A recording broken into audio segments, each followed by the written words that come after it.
थोडं राजकारणाकडे वळतो. कारण की आपण सुरू केलेला बिनविरोध पॅटर्न, त्यामुळे विरोधकांकडनं हे सगळं फोडाफोडीचं राजकारण सुरू आहे असं सांगितलं जातं.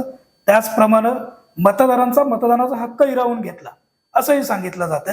हे बिनविरोध पॅटर्न नेमकं आपलं काय म्हणणं होतं, काय ध्येय होतं, हे करण्यामागचा नेमका विषय काय होता, नेमकं हे घडलं का? जेव्हा निवडणुका जाहीर होतात तेव्हा दोन्ही सगळे राजकीय पक्ष आपले आपले उमेदवार उभे करतात. भारतीय जनता पक्ष म्हणून आम्ही उभे करतो, महायुती असल्यामुळे शिवसेना उभे करते, तिथे उभाटावाला करतात. आम्ही आमचे जे उमेदवार निवडतो ते आम्ही शाळेत जाऊन निवडत नाही.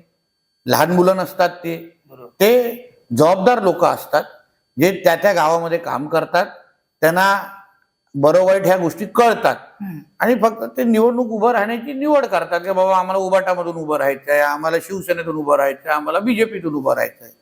आता त्या उमेदवारांना अगर त्यांनी निवडलेल्या पक्षाच्या वर किंवा ते ज्या पक्षाचे कार्यकर्ते, उदाहरण उभाटाचा कार्यकर्ता आहे, त्याला अगर त्याचा आत्मविश्वासच नसेल, त्याच्या पक्षावर पक्षातून त्याला साथच मिळत नसेल, वरिष्ठ पातळीवर विचारणाच होत नसेल किंवा त्याला आत्मविश्वास नसेल की उद्या मी मतदारांकडे निवडून मी गेल्यानंतर प्रचाराच्या निमित्ताने सायनाथजी काय आश्वासन देणार, काय कुठले निधीचे त्यांच्याकडे पर्याय आहेत?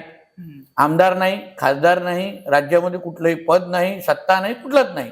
शेवटी लोकप्रतिनिधीचं काम, मूळ काम काय असतं की बाबा जिल्हा परिषद सदस्य झाल्यानंतर आमच्या इकडे रस्ते, पाण्याचं नियोजन, जल जीवन सारखे योजना सरकारकडून करून घेऊन येणं हे त्या जिल्हा परिषद सदस्याचं काम आहे, पंचायत समिती सदस्याचं काम आहे.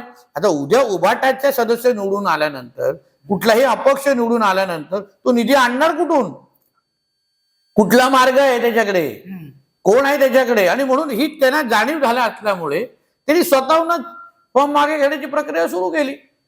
शेवटी त्यांनाही काही गोष्ट कळतात. तुम्ही अगर तुमच्या उमेदवारांना सांभाळू शकला नाहीत, उभाटा म्हणून, महाविकास आघाडी म्हणून, ती आमची चूक नाही ना, आमची चूक नाही. आम्ही पण विरोधी पक्षामध्ये राहिलेलो आहे 14 पासून ते मला वाटतं 21-20 पर्यंत, 14 पासून ते 21 पर्यंत मी विरोधी पक्षामध्ये राहिलेलो आहे. तेव्हा आमचा कुठलाही उमेदवार नाउमेद होऊन कधीतरी फॉर्म मागे घेतला नाही.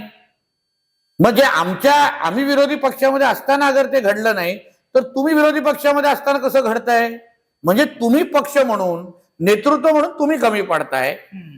आम्ही विरोधी पक्षामध्ये असताना पण सायनाथजी आम्ही आमच्या उमेदवारांना आत्मविश्वास द्यायचो, ताकद द्यायचो, त्यांच्याबरोबर उभे राहायचो, त्यांच्यासाठी संघर्ष करायचो आमच्या मतदारांसाठी.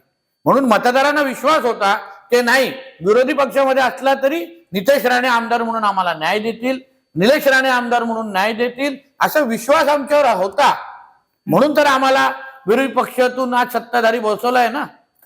पण तुम्हाला तुमच्या उमेदवारांना पण सांभाळण्याची अगर तुमच्यामध्ये क्षमता नसेल तर जनतेला आमच्यावर टीका करण्यापेक्षा थोडं आरशासमोर उभे राहा आणि आत्मपरीक्षण करा.